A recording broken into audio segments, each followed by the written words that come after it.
जय हिंद, नमस्कार, जोहार साथियों। मैं बादल स्वागत करता हूं आपका अपने YouTube चैनल पे। आज हम लोग बहुत ही महत्वपूर्ण विषय, बहुत ही महत्वपूर्ण चैप्टर और बहुत ही महत्वपूर्ण रेफरेंस से चर्चा करने जा रहे हैं। जी हाँ, हिस्ट्री पढ़ने जा रहे हैं, पाषाण काल पढ़ने जा रहे हैं और सबसे इंपॉर्टेंट है कि हमारा रेफरेंस जो है वो घटना चक्र है। यह एक ऐसी किताब है कि हिंदुस्तान में, भारत भूमि में होने वाली किसी भी परीक्षा में जो है इससे प्रश्न अछूते नहीं रहते। और मेरा मानना है, केवल मेरा नहीं, यूपीएससी की तैयारी करने वाले तक जो रेफरेंस इसका लेते हैं उनका मानना है कि किसी भी परीक्षा में, स्टेट की पीसीएस हो, चाहे सचिवालय हो, चाहे शिक्षक की परीक्षा हो, किसी भी परीक्षा में जहां जीएस पूछा जाता है 60 to 70% क्वेश्चंस डायरेक्ट इसी बुक से होते हैं। और इसीलिए यह किताब इतनी पॉपुलर है विद्यार्थियों के बीच में। आज हमने ये जो सीरीज शुरू किया है, हिस्ट्री का पहला चैप्टर, पहला लेसन शुरू कर रहे हैं, पाषाण काल। देखिए, इसकी थ्योरी दी गई है पूरी तरह से, और इसके थ्योरी की जो पीडीएफ है, इसको प्राप्त करने के लिए हमारा जो चैनल है टेलीग्राम पर, बादल सर बोकारो, उसको ज्वाइन करिए। इसको वहां डाला जाएगा। इसका क्रेडिट पूरी तरह से घटना चक्र को जाता है। देखिए, थ्योरी के साथ अब हम लोग चलते हैं प्रश्न पर कि पहला प्रश्न अपने पास क्या है कि रॉबर्ट ब्रूसफुट थे। क्या थे भाई? तो रॉबर्ट ब्रूसफुट, ध्यान देंगे, एक बहुत ही नामचीन हस्ती। किस लिए जाने जाते हैं? भूगर्भ वैज्ञानिक, पुरातत्वविद, पूरा वनस्पति शास्त्री और इतिहासकार। देखिए, उत्तर दिया हुआ है ए और बी। ध्यान दीजिए, ए और बी। और इस किताब की यही एक खूबी है कि इसके साथ ही तुरंत इसका डिस्क्रिप्शन दिया हुआ है, जो कि आपके दिमाग में लॉन्ग लास्ट करता है। देखिए, एनसाइक्लोपीडिया ब्रिटानिका के अनुसार रॉबर्ट ब्रूसफुट ब्रिटिश भूगर्भ वैज्ञानिक और पुरातत्वविद थे। ध्यान देंगे। और जियोलॉजिकल सर्वे से संबंध रॉबर्ट ब्रूसफुट ने 1863 में भारत में पाषाणकालीन बस्तियों के अन्वेषण की शुरुआत की थी। अतः स्पष्ट है कि इस प्रश्न का उत्तर ए और बी हो सकता है। अगला प्रश्न है कि कोपेनहेगन संग्रहालय की सामग्री से पाषाण, कांस्य और लौह युग का त्रियुगीय विभाजन किया था। ध्यान देंगे। इसको एक बार प्रश्न हमारे साथ कर रहे हैं। इसके बाद जो ये पीडीएफ आपको उपलब्ध होगी ना, उस पीडीएफ को हमारे उस चैनल से, आप टेलीग्राम चैनल बादल सर बोकारो के नाम से ही है, वहां से आप प्राप्त करने के बाद एक बार उसके पूरे थ्योरी को जरूर पढ़ना, तो और मजा आएगा आपको समझने में। हालांकि मैं कोशिश करता हूं कि आपको एक बार में एक क्लियर कर दूं। कोपेनहेगन संग्रहालय की सामग्री से पाषाण, कांस्य और लौह युग का त्रियुगीय विभाजन किया था। किसने किया था भाई? ये थॉमसन ने किया था। इसके बारे में ज्यादा देख लें कि डेनमार्क के कोपेनहेगन संग्रहालय में, ध्यान देंगे, कोपेनहेगन संग्रहालय कहां है भाई? तो ये डेनमार्क में है। की सामग्री के आधार पर पाषाण, कांस्य और लौह युग की त्रियुगीय विभाजन 1820 ईस्वी में पुरातात्विक क्रिश्चियन जर्गेनसन थॉमसन ने किया था। अब आपको पूछा जाएगा कि काल के आधार पर जो बांटा गया था कि पाषाण काल, कांस्य काल और लौह युग, यह त्रियुगी जो विभाजन हुआ था, ये कब हुआ था? तो 1820 में हुआ था। और कैसे हुआ था भाई? डेनमार्क के कोपेनहेगन संग्रहालय की सामग्री के आधार पर किया गया था। ठीक है। और किसने किया था? तो क्रिश्चियन जर्गेनसन थॉमसन ने किया था। आगे देखते हैं कि उत्खनित प्रमाणों के अनुसार पशुपालन का प्रारंभ हुआ था। कब हुआ था? जो हमारे पास प्रमाण है उसके आधार पर पशुपालन का प्रारंभ कब हुआ था? तो मध्य पाषाण काल में। ध्यान देंगे कि जो पशु को पालने का, चूंकि पशु जो पाले गए, उन पशुओं को आप खेती में प्रयोग किया गया, उन खेती सुरक्षा में प्रयोग किया गया। क्योंकि इसके पहले लोग जानवरों को मारते थे, काटते थे, जलाकर खा जाते थे, लेकिन उन्हें लगा कि इनका हम प्रयोग अपने काम में सहयोगी के तौर पर ले सकते हैं, तो वहां पे उन लोगों ने जो है पशुओं को पालना शुरू कर दिया और उनसे काम लेना शुरू कर दिया। और ये घटना कब घटी? मध्य पाषाण काल में। जरा ध्यान देंगे, मध्य पाषाण काल के अंतिम चरण में पशुपालन के साक्ष्य प्राप्त होते हैं। वैसे पशुपालन साक्ष्य भारत में आदमगढ़ कहां मिले? भारत में आदमगढ़, होशंगाबाद मध्य प्रदेश तथा बागोर और भीलवाड़ा राजस्थान से मिले हैं। 2 स्थानों से मिले हैं। ध्यान देंगे मित्रों, आदमगढ़, होशंगाबाद मध्य प्रदेश तथा बागोर और भीलवाड़ा राजस्थान से मिला है। मध्य पाषाणिक प्रसंग में पशुपालन के प्रमाण जहां मिले हैं वो स्थान कौन सा है? अभी हम लोगों ने चर्चा की, वो स्थान कौन सा है? आदमगढ़ है। और ये देखिए, यूपीपीसीएस में पूछा गया है प्रश्न, प्रत्येक प्रश्न कहीं ना कहीं पूछा गया है। देखिए, यूपीपीसीएस मेंस में पूछा गया है। आगे बढ़ते हैं। निम्न में से किस स्थल से हड्डी के उपकरण प्राप्त हुए हैं? तो हड्डी के उपकरण कहां प्राप्त हुए भाई? चौपनिस मांडो से, काकोरिया से, महदा से और सराय नहर से। जी हाँ, देखिए, महदा, मदाह से प्राप्त हुआ है। और इसकी जो डिस्क्रिप्शन है इसको हम लोग देखते हैं कि मध्य पाषाणकालीन मदाह उत्तर प्रदेश के प्रतापगढ़ जिले में स्थित है। बड़ी मात्रा में हड्डी एवं सींग निर्मित उपकरण प्राप्त हुए हैं। जी.आर. शर्मा मदाह में 3 क्षेत्रों का उल्लेख करते हैं। जी हाँ, कौन करते हैं? जी.आर. शर्मा करते हैं। क्या करते हैं कि जो झील क्षेत्र, बूचड़खाना, संकुल क्षेत्र, कब्रिस्तान निवास में बांटा था। और बूचड़खाना संकुल क्षेत्र से हड्डी एवं सींग निर्मित उपकरण पाए जाते हैं। हड्डी से निर्मित आभूषण भारत में मध्य पाषाण काल के संदर्भ में प्राप्त हुए हैं। कहां से प्राप्त हुए भाई? मदाह से। अभी हमने पढ़ा इसको। देखिए यूपी ROARO ये वीडियो मैं बना भी रहा हूं, उसके लिए को लक्ष्य करके आप देख सकते हैं, मेरे थंबनेल में भी आपने देखा होगा। साथ में एक चीज और महत्वपूर्ण है, झारखंड में VJSS की परीक्षा होने जा रही है। कमर कस लें, शिक्षक की परीक्षा हो रही है, बिहार में शिक्षक की परीक्षा हो रही है। बहुत ही एकदम क्रूशियल टाइम है, आप बिल्कुल समय नष्ट ना करें और परीक्षा उपयोगी सामग्री पढ़ें। एक ही कब्र से 3 मानव कंकाल निकले हैं। कहां से? दमदमा से। जी बड़ा हॉट टॉपिक है भैया, UPPCS प्री 2016 में पूछा गया है कि दमदमा के एक ही कब्र से 3 मानव कंकाल निकले हैं। कहां? मध्य गंगा घाटी के प्रताप जिले में सराय नहार राय मदाह तथा दमदमा का उत्खनन हुआ। दमदमा में लगातार 5 वर्षों तक किए गए उत्खनन के फलस्वरूप पश्चिमी तथा मध्यवर्ती क्षेत्रों से कुल मिलाकर 41 मानव समाधान ज्ञात हुए हैं। इन समाधानों में 5 ऐसे मिले हैं जो युग में है। युग मतलब जोड़े से हैं, ध्यान देंगे। इसमें एक समाधान में 3 मानव कंकाल एक साथ दफनाए मिले हैं। इसमें 3 एक साथ मिले हैं, ध्यान देंगे। आगे बढ़ते हैं कि खाद्यान्नों की कृषि सर्वप्रथम कहां प्रारंभ हुई? तो खाद्यान्नों की कृषि कब हुई भाई? नव पाषाण काल में शुरुआत हुई थी इसकी। नव पाषाण काल जरा देखिए, UPPCS मेंस 2005 पूछा गया है। अभी तक अपडेटेड में इसी प्रकार से सवाल पूछते जा रहे हैं, ध्यान देंगे। खाद्यान्नों का उत्पादन जो है सर्वप्रथम नव पाषाण काल में हुआ। यही वो समय है जब मनुष्य कृषि कर्म में से परिचित हुआ था। ध्यान देंगे, एक साथ 2 प्रश्न को टारगेट किया गया। क्या कि मध्य जो मनुष्य है कृषि कर्म से कब परिचित हुआ था? नव पाषाण काल में। भारत में मानव का सर्वप्रथम साक्ष्य कहाँ मिला है? तो भारत में मानव का सर्वप्रथम जो साक्ष्य कहाँ मिला है भाई?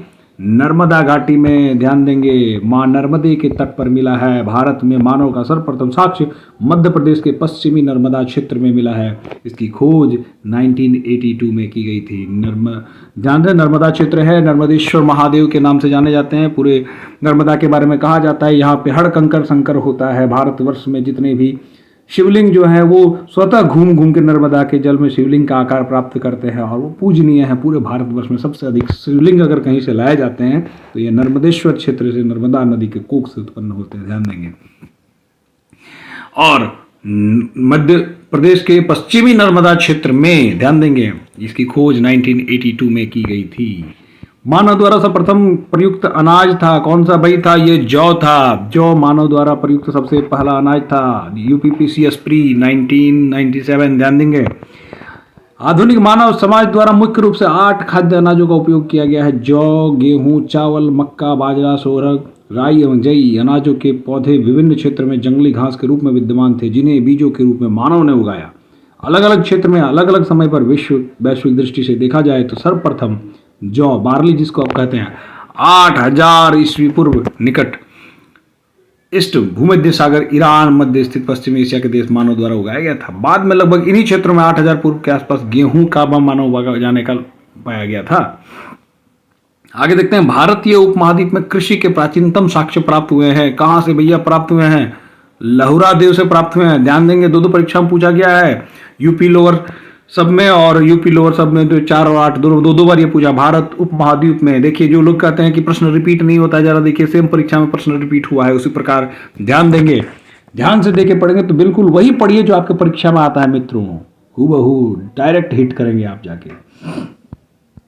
अगला देखिए, नवीनतम खोजों का, इसके डिस्क्रिप्शन देखिए कि नवीनतम खोजों के आधार पर भारतीय उपमहाद्वीप में प्राचीनतम कृषि साक्ष्य वाला स्थल उत्तर प्रदेश के संत कबीर नगर जिले में स्थित लहुरा देव है, जहां से 9000 ईस्वी पूर्व 7000 ईस्वी पूर्व मध्य चावल के साक्ष्य प्राप्त हुए हैं। उल्लेखनीय कि इस नवीनतम खोज के पूर्व भारतीय उपमहाद्वीप में प्राचीनतम कृषि साक्ष्य वाला स्थल मेहरगढ़ पाकिस्तान के बलूचिस्तान में है। यहाँ से 7000 ईस्वी पूर्व गेहूं के साक्ष्य मिले हैं, जबकि प्राचीनतम चावल के साक्ष्य जो है कोल्डिवा इलाहाबाद जिले के बेलन नदी के तट पर स्थित है। यहाँ से 6500 ईस्वी पूर्व चावल की भूसी के साक्ष्य मिले हैं। माना जाता था कि उपरोक्त संदर्भ में अभी यदि विकल्प में लहुरा देव रहता है तो उपयुक्त वही होगा। ठीक है, और अगर ना हो तो पहले की तरह इसका उत्तर होगा। अगला देखिए कि भारतीय उपमहाद्वीप में कृषि के प्राचीनतम साक्ष्य प्राप्त हुए हैं कहाँ से भैया? मेहरगढ़ से। ध्यान देंगे, यूपीपीसीएस मेंस में पूछा गया 2010 में, मेहरगढ़ से पूछ मिला है।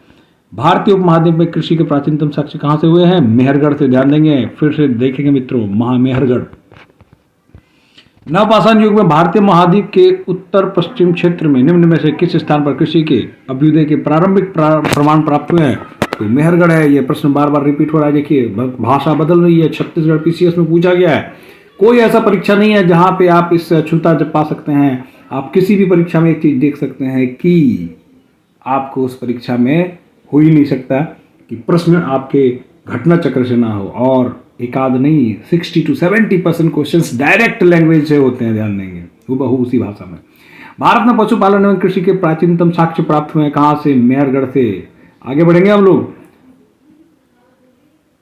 उस स्थल का नाम बताया जहां से प्राचीनतम स्थायी जीवन के प्राप्त प्रमाण मिले। जो स्थायी जीवन, जो लोग घुमंतु थे अब वहां स्थायी हो गए, तो कहां भाई? मेहरगढ़ से। यूपीपीसीएस स्पेशल मेंस 2008 में पूछा गया। देखिए, जिसकी प्रामाणिक तिथि जो है शताब्दी ईसा पूर्व जो है 7000 ईसा पूर्व का है, जबकि किले गुल मोहम्मद एवं कालीबंग की प्राचीनतम तिथि 4000 और 3500 ईसा पूर्व है। अतः डी सही है और डी मेहरगढ़ है।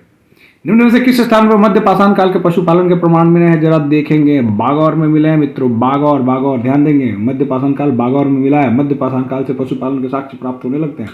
पशुपालन के प्रारंभिक लक्ष्य साक्ष्य मध्य प्रदेश के होशंगाबाद के निकट आदमगढ़ स्थित और राजस्थान के भीलवाड़ा जिले में बागौर से मिला है। बागौर कहाँ पर है? राजस्थान के भीलवाड़ा में है। ध्यान देंगे।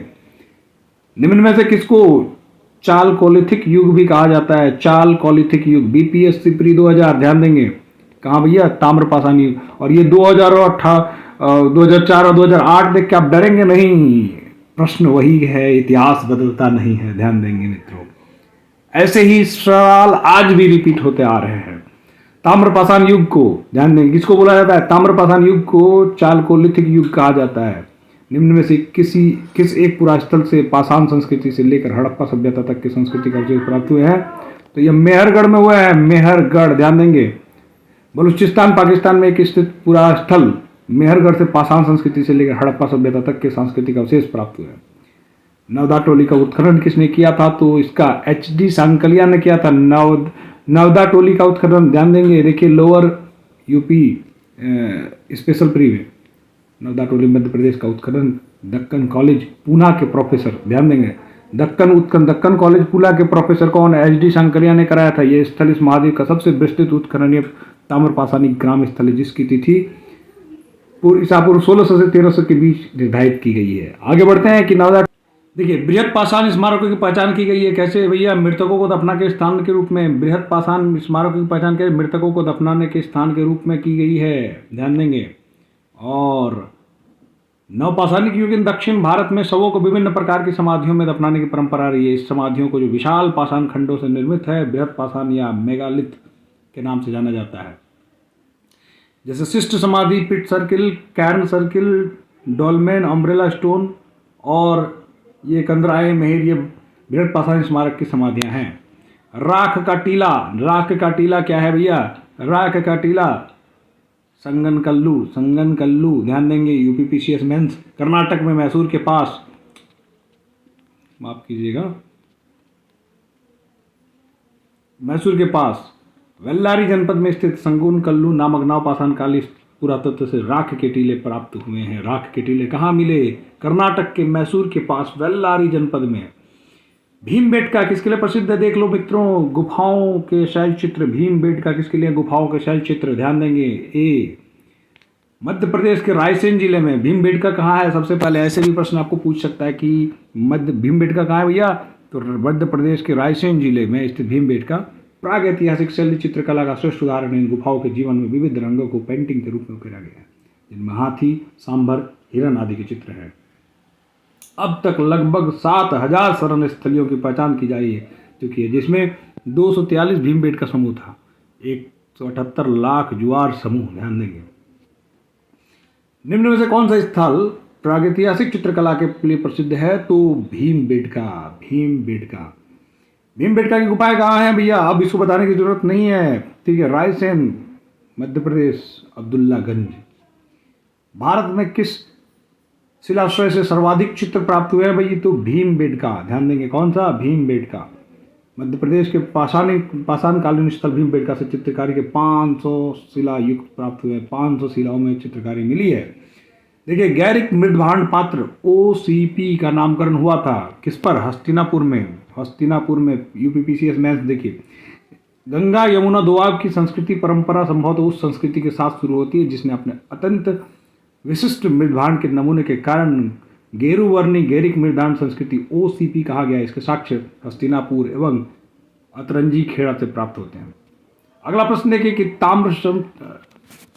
ताम्रश काल में महाराष्ट्र के लोगों को मृतकों को घरों के फर्श के नीचे किस तरह रखकर दफनाते थे? भैया कहाँ? अब ये सवाल फिर आपके मन में एक प्रश्न और क्रिएट कर गया। ऐसे भी पूछ सकता है कि घरों के फर्श के नीचे जहां रहते थे उसी के कमरे के नीचे दफना के रखते थे। किसको? उत्तर से दक्षिण की ओर। ठीक है, उत्तर से दक्षिण की ओर। महाराष्ट्र की ताम्रपाषाणकालीन संस्कृति जोरवे संस्कृति के नेवासा, दायमाबाद, कोठे, चंदोली, इनाम गांव आदि पूरा स्थल में घरों में मृतकों के अस्थि कलश में रखकर उत्तर से दक्षिण स्थित घरों को फर्श को नीचे दफनाए जाने के साक्ष्य मिले हैं। और कब्र में मिट्टी की हड्डियां और तांबे की कुछ वस्तुएं भी रखी जाती थीं।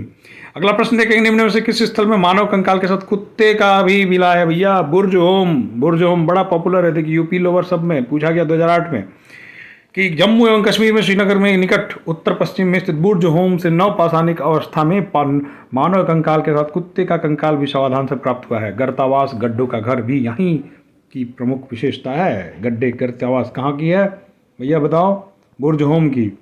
निम्न में से किस स्थान पर मानव के साथ कुत्ते दफनाए जाते हैं? बुर्ज होम। आपने देख लिया। गर्तावास के साक्ष्य कहाँ हुआ है? बुर्ज होम। 2 याद रखना। कहाँ क्या क्या?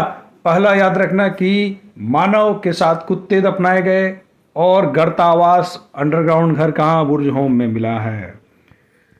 विंध्य क्षेत्र के किस शिलाश्रय से सर्वाधिक मानव कंकाल मिले हैं? तो यह लेखैया से है। विंध्य क्षेत्र में कहाँ भैया? JN पांडे की पुस्तक पुरातत्व विमर्श के अनुसार। ध्यान देंगे, आपको मेंस लिखने में भी काम आएगा। JN पांडे की पुस्तक पुरातत्व विमर्श के अनुसार विंध्य क्षेत्र के लेखैया के शिलाश्रय संख्या 1 से मध्य पाषाणिक लघु पाषाण उपकरण के अतिरिक्त 17 मानव कंकाल प्राप्त हुए, जिनमें से कुछ सुरक्षित हालत में है तथा अधिकांश क्षत विक्षत है। ठीक है, आगे बढ़ेंगे इसमें कि पूरा भारतीय पुरातत्व सर्वेक्षण निम्न में से किस मंत्रालय का संलग्न? ये संस्कृति मंत्रालय का भारतीय पुरातत्व सर्वेक्षण जो है संस्कृति मंत्रालय। झारखंड PCS पूछा गया है, झारखंड वालों ध्यान दो विशेषकर। ठीक है, पुरातत्व सर्वेक्षण जो है संस्कृति मंत्रालय के अधीन है। भारत के पुरातत्व का जनक किसे कहा जाता है? Alexander Cunningham. बहुत इंपॉर्टेंट क्वेश्चन MPPCS प्री में पूछा जा चुका है और झारखंड में भी कई परीक्षाओं में पूछा जा चुका है। मैंने देखा है निजी रूप से कि अलेक्जेंडर कनिंघम जो है ये भारतीय पुरातत्व के जनक कहे जाते हैं। आगे जरा देखेंगे कि राष्ट्रीय मानव संग्रहालय कहाँ पर है? तो यह भोपाल में है मित्रों। भोपाल में मानव संग्रहालय, भोपाल मध्य प्रदेश में। क्योंकि आपको जानते हैं कि नर्मदा के तट पर पहली बार मानव होने के जो प्रमाण मिले हैं, तो राष्ट्रीय मानव संग्रहालय जिसका नाम बदल के इंदिरा गांधी राष्ट्रीय मानव संग्रहालय कर दिया गया है, भोपाल मध्य प्रदेश में है। यह भारत सरकार के संस्कृति विभाग के अंतर्गत स्वायत्तशासित संगठन है। ध्यान देंगे। इसके साथ ही मैंने 36 महत्वपूर्ण प्रश्न आपसे डिस्कशन किए पाषाण युग के। कैसा लगा कमेंट करके जरूर बताएं। अच्छा लगा तो मित्रों के बीच में अपना शेयर कर देंगे। लगातार इसी प्रकार से अगर आप शेयर करते हैं तो मैं लगातार वीडियो लेके आता हूँ और प्रतिदिन सब्जेक्ट वाइज चैप्टर वाइज मैं पूरे घटना चक्र को कंप्लीट करने जा रहा हूं, जो कि आपके आने वाले हर परीक्षा के लिए रामबाण होगा अगर आप एक बार देखेंगे। क्योंकि जैसा कि मैंने कहा कि 60 to 70% क्वेश्चंस जो है डायरेक्ट इससे हुबहू लैंग्वेज के साथ आते हैं। जय हिंद, धन्यवाद।